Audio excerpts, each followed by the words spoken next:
যখন কোনো রাজা মারা যায় তখন প্রজারা শুধু একটাই মানুষকে হারায় না, তারা হারায় সাহস, দিক নির্দেশনা আর একটি যুগের শেষ অধ্যায়।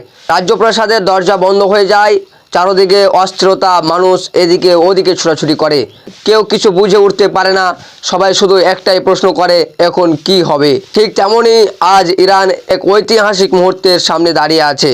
ইরানের সর্বোচ্চ নেতা আয়াতুল্লাহ আলী খামেনি আর এই পৃথিবীতে নেই। দীর্ঘ দশক ধরে তিনি ছিলেন ইরানের রাজনৈতিক ও ধর্মীয় নেতৃত্বের কেন্দ্রবিন্দু। তার সিদ্ধান্তে বদলেছে মধ্যপ্রাচ্যের রাজনীতি, তার বক্তব্য কেঁপে উঠেছে আন্তর্জাতিক কূটনীতি। আর মৃত্যুর খবরে ইরানের শহর জুড়ে নেমে এসেছে শোকের ছায়া। মানুষ কালো পোশাকে রাস্তায় নেমেছে, প্রার্থনায় মুখর মসজিদগুলো, দেশ জুড়ে ঘোষণা করা হয়েছে জাতীয় শোক। কিন্তু শোকের মাঝেও বড় প্রশ্ন, এখন নেতৃত্ব নেবে কে? কোন পথে এগাবে ইরান?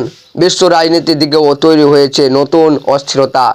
দীর্ঘদিন ধরে ইরান, ইসরায়েল এবং ইউনাইটেড স্টেট এর মধ্যে উত্তেজনা ছিল তুঙ্গে। সামরিক হামলা, পাল্টা হুমকি, নিষেধাজ্ঞা, সব মিলিয়ে মধ্যপ্রাচ্যের ছিল অগ্নিগর্ভ।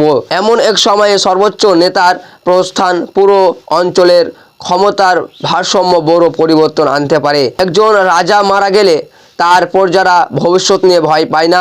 আজও ঠিক তেমনই ইরানের মানুষ তাকিয়ে আছে আগামীর দিকে, বিশ্ব তাকিয়ে আছে মধ্যপ্রাচ্যের দিকে। ইতিহাস বলছে একজন নেতার মৃত্যু শুধু সমাপ্তি নয়, এটি নতুন অধ্যায়ের সূচনা। প্রশ্ন উঠছে, প্রশ্ন শুধু একটাই, সেই নতুন অধ্যায়ের শান্তি হবে নাকি আরও বড় ভয়ঙ্কর?